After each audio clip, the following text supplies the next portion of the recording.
Good evening વિદ્યાર્થી મિત્રો, ફરીથી ચેપ્ટર નંબર 1 બાર સાયન્સ દાખલાઓ લગભગ પૂર્ણાહુતિના આવે છે.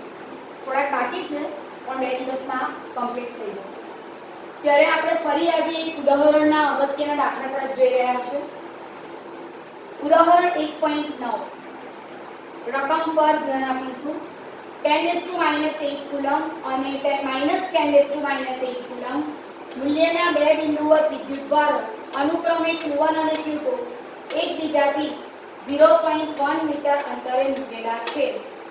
આકૃતિમાં દર્શાવેલ A, B અને C બિંદુઓએ વિદ્યુત ક્ષેત્ર શોધો.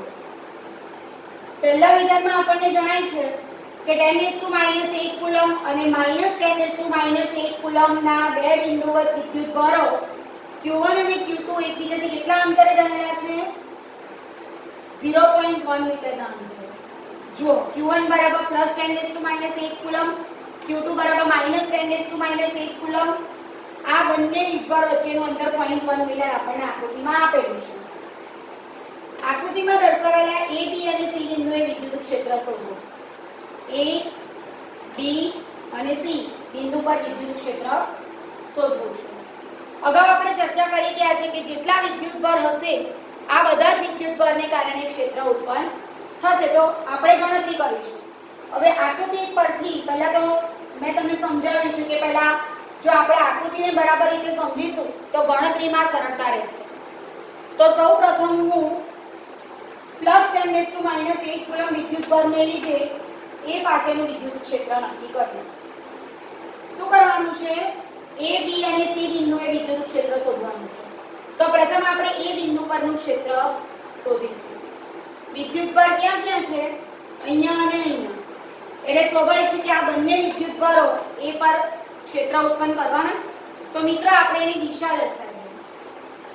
સૌથી પહેલા Q1 પર ધન છે જેને કારણે ક્ષેત્ર હું લઈશ E1A અને કારણે અહીંયા E1A.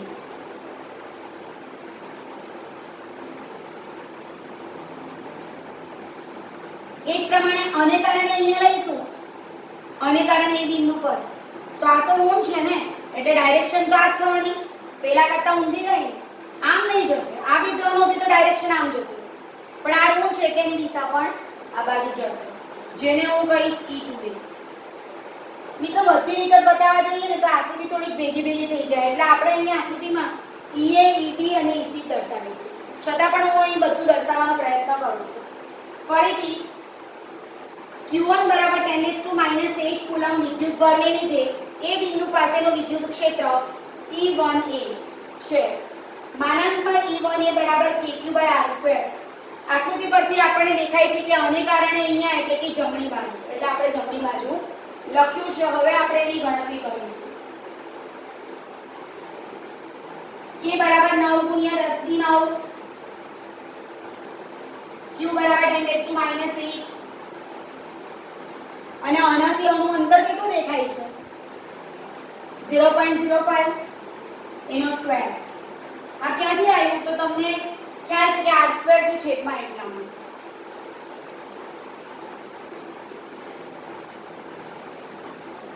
,9 × 10 આ 25 ને 10 થી -4 90 ભાગ્યા 25 આપણે કરી જોઈએ શું આવે છે?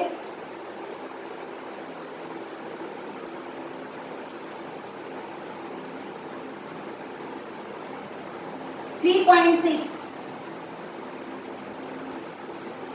into 10⁴. આ 4 ને ઉપર લીધા. E F/q પરથી એનો એકમ ન્યૂટન પર કુલમ અને જમણી તરફ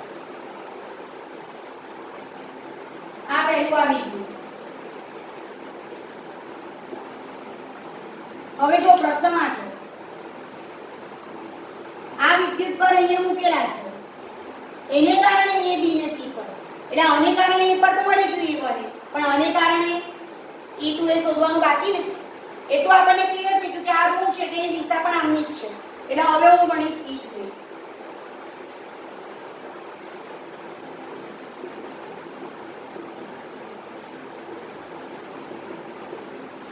ટૂંકમાં બતાવીશું થોડું. માનાંકમાં E2A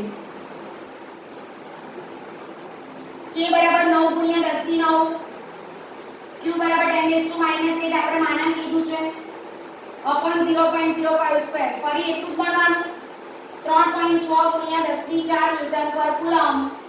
દેખાય જ છે આપણને. અને કારણે અહીંયા પણ જમણી બાજુ, અને કારણે અહીંયા પણ જમણી બાજુ, કારણ કે આ ધન છે ને આ ઋણ છે. જમણી તરફ. હવે આપણને કોઈ એ બિંદુ પાસેનું પરિણામી ક્ષેત્ર પૂછે તો શું કરશું? આપણે આ બંનેનો સરવાળો કરીશું. બંનેનો સરવાળો કરીશું એટલે એ થશે EA બરાબર E1A પ્લસ E2A બરાબર 3.6 into 10⁻4 plus 3.6 into 10⁻4 is equal to 7.2 into 10⁻4 newton પર કુલમ જમણી બાજુ, જમણી તરફની દિશામાં. આ હજુ એક આવ્યું, હવે બેની ગણતરી બાકી. ચાલો હવે આપણે ગણીએ બી બિંદુ પરનું વિદ્યુત ક્ષેત્ર.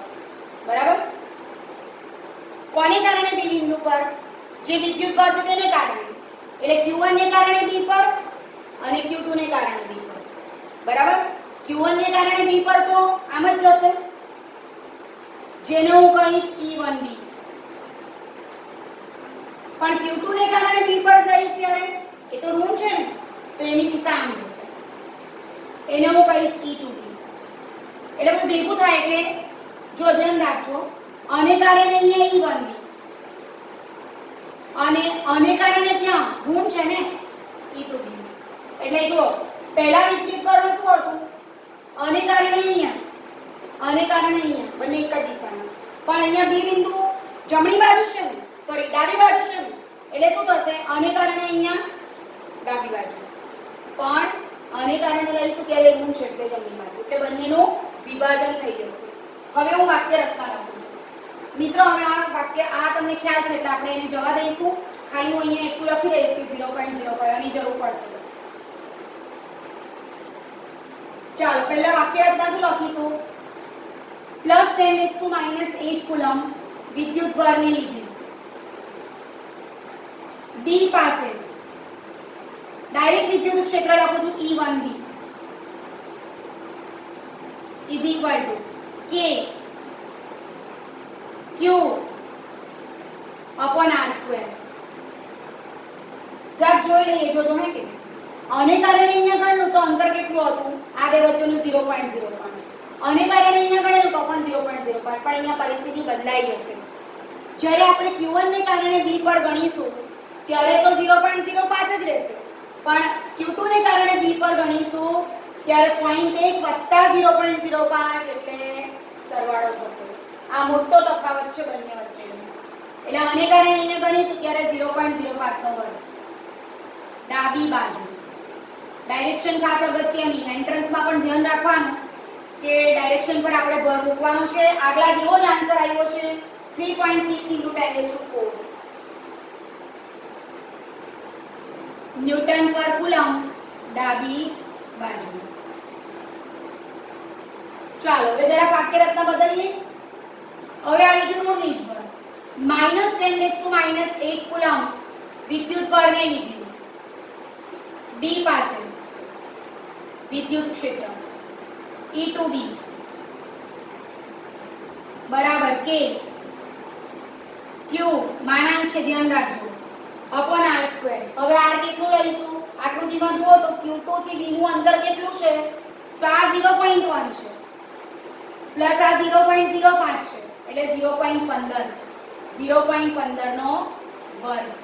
એટલે આ થશે 90 ભાગ્યા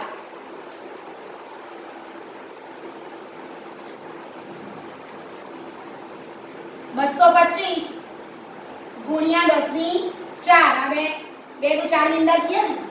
હવે એમાંથી એક પોઈન્ટ હું લઈ લઉં છું. 90 ભાગ્યા 225 પહેલા આપણે કરી જોઈશું. 0.4 ગુણ્યા 10 ની 4 ન્યૂટન પર કુલમ. આ કઈ બાજુ જશે? જમણી બાજુ. હવે જરાક જોજો E1B કેટલું આવ્યું? 3.6 ગુણ્યા 10 ની 4 અને આ કેટલું આવ્યું? 0.4 ગુણ્યા 10 ની 4. મિત્રો ઘર સરખી રાખવાની જેથી કરીને શું થાય આપણે સરવાળા બાદબાકી ઈઝીલી કરી શકીએ.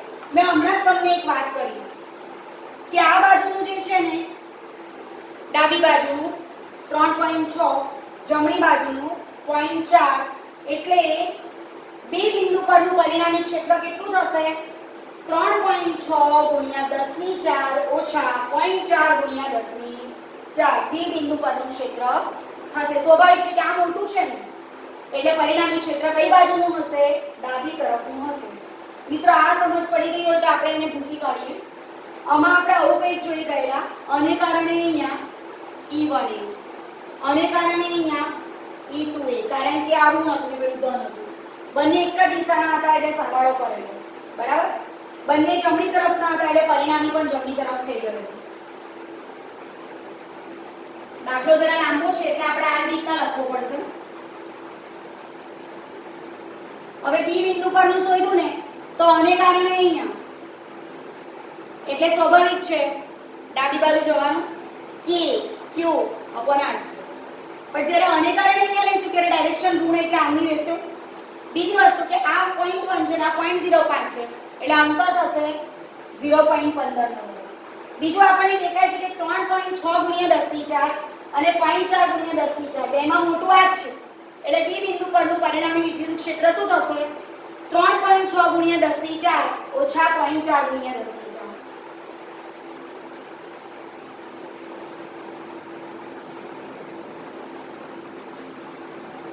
4 એને EB કહું છું. E1B minus E2B 3.6 into 10⁴ minus 0.4 into 10⁴ is equal to 3.2 into 10⁴ newton પર કુલમ. મોટું ડાબી બાજુ છે એટલે આપણે લખીશું ડાબી બાજુ. આ લીધું EB. ક્લિયર બધાને? ચાલો હજુ આપણું કામ પૂરું નથી થયું. હવે આપણે C બિંદુ પાસેનું ક્ષેત્ર શોધીશું. એ કાલે આપણે એક દાખલો ગણ્યો હશે એના જેવું જ છે. ધ્યાન આપજો બરાબર. C અહીંયા છે અને કારણે અહીંયા ધનને કારણે તો દૂર જ જાય ને અને કારણે અહીંયા E1C અને કારણે અહીંયા ધન કરતા ઓબ્વિયસલી ઊંધી દિશા E2C. આ બંનેનું પરિણામી વચ્ચે કાલે સેમ દાખલો આપણે ગણી ગયા છે એટલે અહીંયા પણ હું E1C કરીશ E2C કરીશ. આકૃતિ પરથી આપણને દેખાય છે પરિણામી વિદ્યુત ક્ષેત્ર જમણી તરફનું છે. એ આપણા ફાઇનલ આન્સરમાં આપણે લખવાનું શરૂ કરીશું. હવે તમે આને કારણે અહીંયા ગણો કે આને કારણે અહીંયા ગણો ડિસ્ટન્સ તો 0.1 મીટર જ છે ને એટલા માટે કેવા થશે સરખા જ થશે બરાબર. +10⁻8 કુલમ અને -10⁻8 કુલમ વિદ્યુત બળોને કારણે બિંદુ C પરના વિદ્યુત ક્ષેત્રો સમાંતર ના મૂલ્ય સમાંતર દિશા તો વિરુદ્ધ છે જ માટે માનાંકમાં E1C બરાબર માનાંકમાં E2C બરાબર kq/r² is equal to 9 into 10⁹ into 10⁻8 divided by 0.1 square that is 10⁻2 બરાબર આ 9 into 10⁻3 ન્યૂટન પર કુલમ આકૃતિમાં દેખાય છે જમણી બાજુ. હવે મિત્રો કાલવાળો દાખલો આપણે જરાક યાદ કરી લઈએ તો સારું પડશે. કાલે આપણે આવું કંઈક જોઈ ગયા કે બે સદિશ વચ્ચેનો ખૂણો જોવાનો. અહીંયા તો એવું કંઈ હતું જ નહીં પણ અહીંયા જો E1C અને E2C વચ્ચેનો ખૂણો કેટલો છે 120 ડિગ્રીનો છે અને બે સદિશ વચ્ચેનો ખૂણો જો થીટા જેટલો હોય તો પરિણામી શોધવા માટે શું કરવું પડશે સમાંતર બાજુ ચતુષ્કોણની રીતનો ઉપયોગ કરવો પડશે. તો જોજો અહીંયા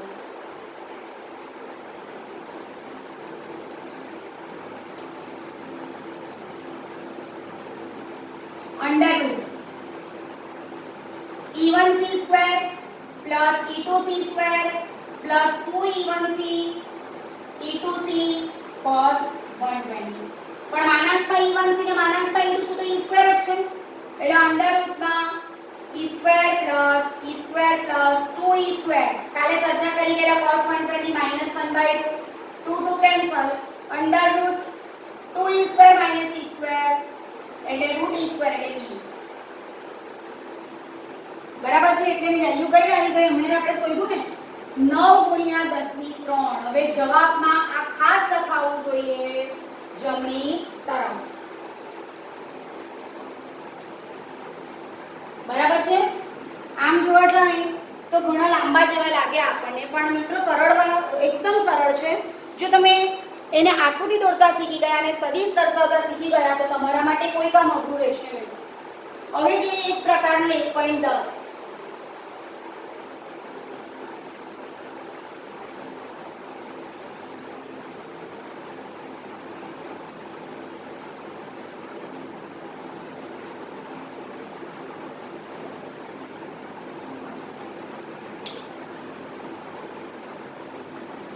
અને હું આકૃતિ દોરતી જાઉં છું અને આકૃતિ દોરીને રકમ નાખતી જાઉં છું. બરાબર છે? બે વિદ્યુત ભાર. આમ એક્ચ્યુઅલી જોવા જઈએ તો આપણને આકૃતિ અહીંયા આપેલી છે એટલે કોઈ તકલીફ નથી, છતાં પણ આપણે સમજતા જઈએ અને આકૃતિ દોરતા જઈએ. બરાબર? બે વિદ્યુત ભારો ±10 માઇક્રોકુલમ એકબીજાથી 5 mm ના અંતરે મૂકેલા છે. આ પ્રથમ આકૃતિ. બે વિદ્યુત ભારો ±10 માઇક્રોકુલમ. ડાયપોલ છે, એક પ્લસ ને એક માઇનસ.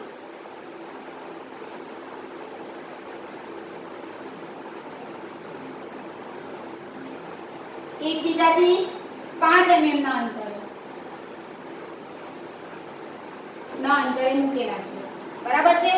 હવે યાદ કરી લઈએ વ્યાખ્યા. સમાન મૂલ્યના વિજાતીય વિદ્યુતભારનું તંત્ર. એમાં 2a શું હતું?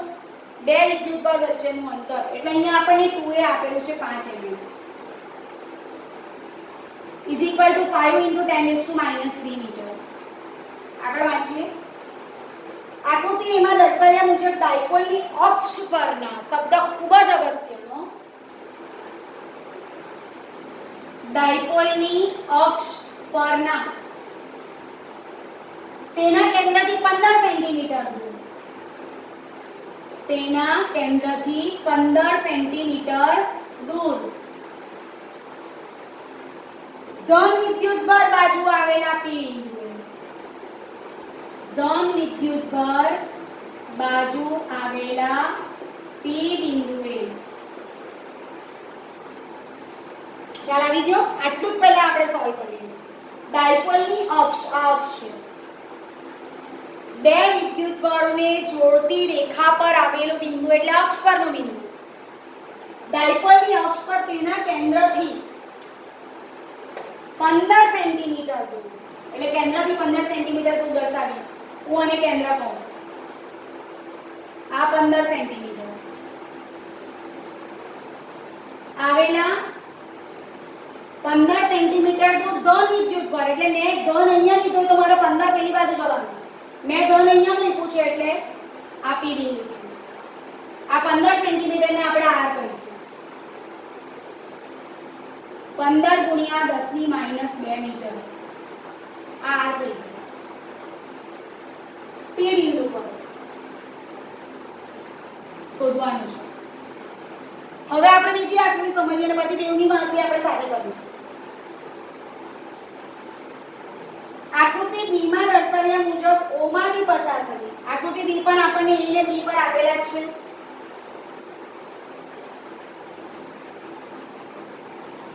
આ A બિંદુ, આ B બિંદુ, -10 માઇક્રોકુલમ, +10 માઇક્રોકુલમ, આ O બિંદુ.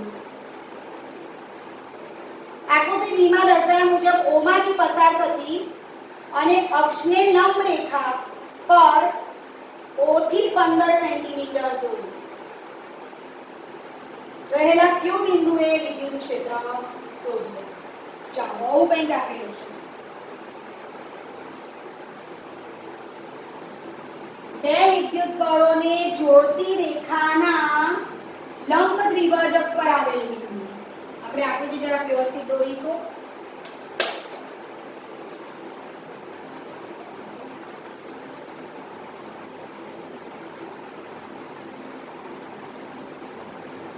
વિષુવરેખા એની લંબ દ્વિભાજક, આવો બિંદુ સ્વાભાવિક છે કે આ 2a છે, 15 સેન્ટીમીટર દૂર કીધું છે એટલે આ બરાબર 15 સેન્ટીમીટર આગલા પ્રમાણે લાગુ પડે છે રહેલા ક્યુ બિંદુ પર, એટલે અહીંયા આપણે ક્યુ બિંદુ લઈશું. હવે હું પહેલા ડાયરેક્શન બતાવું છું પછી આપણે નક્કી કરીશું.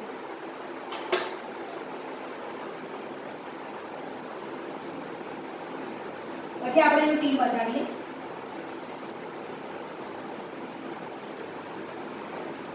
આગળ પ્રમાણે દોરીએ, ગોખવાનું નહીં આપણે.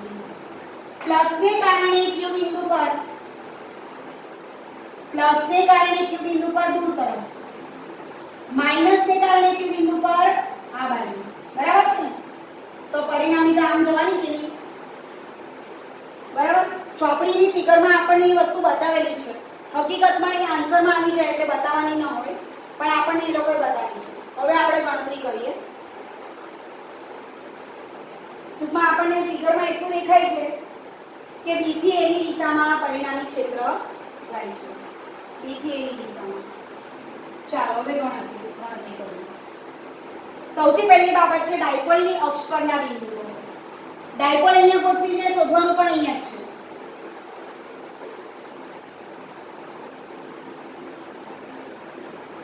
વિદ્યુત ક્ષેત્ર યાદ કરી લેવું જરા. મેં તમને સમજાવ્યું છે કે અક્ષ પરના બિંદુ પર આપણે શોધીએ તો આવશે 2kp/r3. અતિ દૂરના બિંદુ માટે r very very greater than a. હવે આપણે અહીંયા જોઈએ 5 mm. 5 mm એટલે કેટલા? 0.5 સેન્ટીમીટર અને 15 સેન્ટીમીટર. તો r તો એ કરતા બહુ જ મોટું થયું ને. અક્ષનું સમીકરણ હું તમને જરા યાદ કરાવી દઈશ. 2kp આપણે લઈએ r upon r² - a² નો સ્ક્વેર into p cap. એમાં અતિ દૂરની બિંદુ હોય ને તો r very very greater than a. તો r² ની સરખામણીમાં a² ને અવગણતા. વિદ્યાર્થી મિત્રો પરીક્ષામાં પૂછાય ને તો આ નહીં લખવાનું, આપણે ડાયરેક્ટ ઇક્વેશન લખીશું. આ તો માત્ર તમારી જાણકારી માટે છે. હવે જો હું a² ને અવગણું તો શું થાય?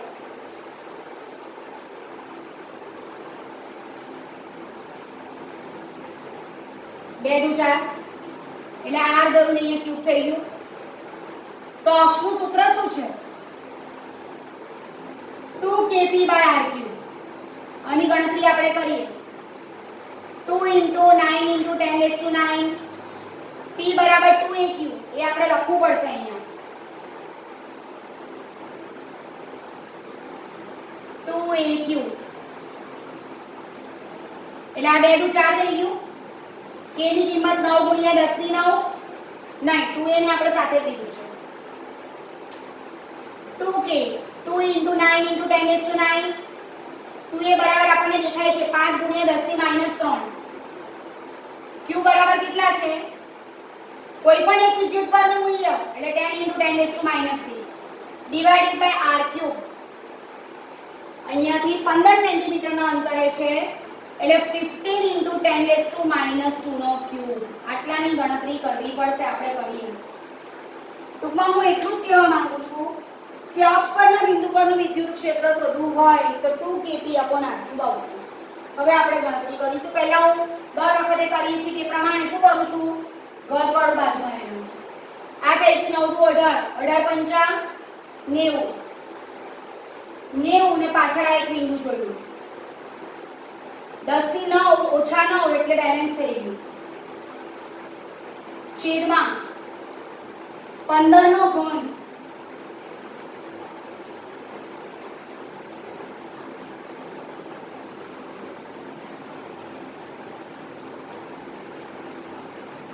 ₹33.75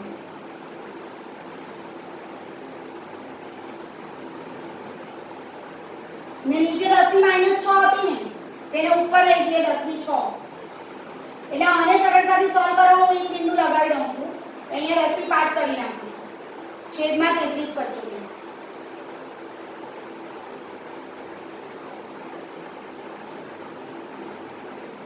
2.66 એટલે 2.67 into 10⁵ ન્યૂટન પર કુલમ.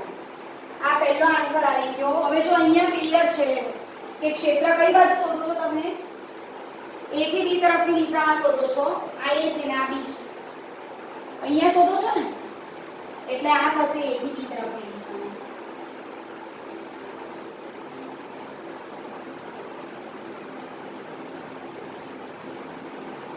હવે બીજામાં વિષુવરેખા પર જેનું ક્ષેત્ર યાદ કરી લઈએ.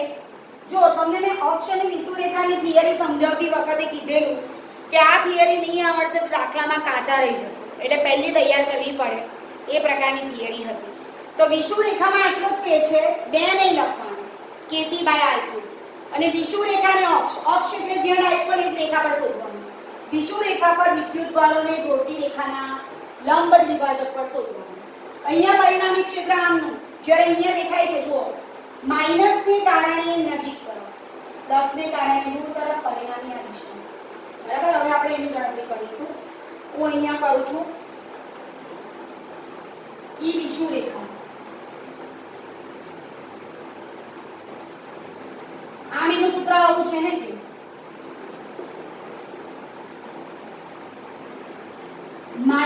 -kp upon r² + a² is to 3/2 into p cap. અહીંયા આપણે પ્લસ કરેલું માના. હવે આમાં r very very greater than a હોય તો આને અવગણીએ તો r² ની 3/4 એટલે 2 કેન્સલ એટલે kp/r³ into p cap. સમજાય તેવી બાબત છે. 9 × 10⁹ p ની વેલ્યુ 2a³ 2a બરાબર કેટલું હતું 5 × 10⁻³ અને q બરાબર 10 × 10 માઇક્રોકુલમ.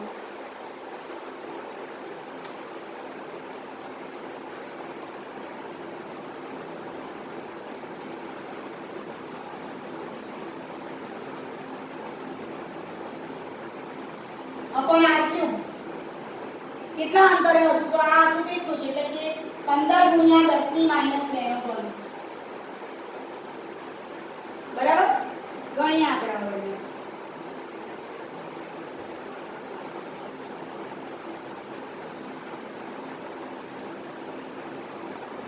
પેલામાં 2 હતું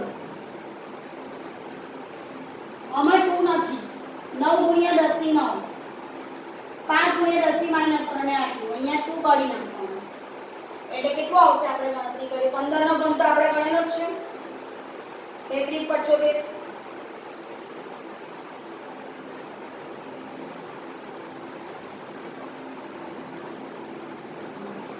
એટલે આ થશે 9 × 5 = 45. પાછળ આ બિંદુ જોયું. આ 9 - 9 0. આ 10⁶ આ ઉપર ગયા અને આ થઈ ગયું 33/75. આગળ કરી તે પ્રમાણે અહીંયા 5 કરું છું ને અહીંયા એક બિંદુ જોડું છું. 4500 ભાગ્યા 33/75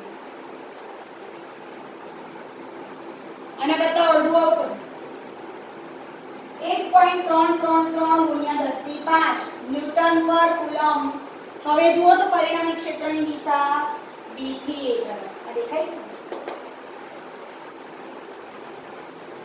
a બરાબર. તો મિત્રો તમે અહીંયા એટલું સમજી શક્યા. અહીંયા મારે એક લખવું હોય તો એક વસ્તુ લખી શકું આ e b ના e વિષુવરેખા. કે જો આપણે કોઈ પણ ડાયાગ્રામને વિદ્યુતભાર અને દિશા વડે નહીં સમજીશું ને તો દાખલા ગણવા લગભગ અશક્ય બને છે. હવે આપણે લગભગ 3 દાખલા બાકી છે ઉદાહરણના. સ્વાધ્યાયના 2-3 દાખલા બાકી છે. પ્રેક્ટિસ કરતા રહેજો, ખાસ કરીને ઉદાહરણના જે લાંબા દાખલા છે તેની. અને wish you all the best.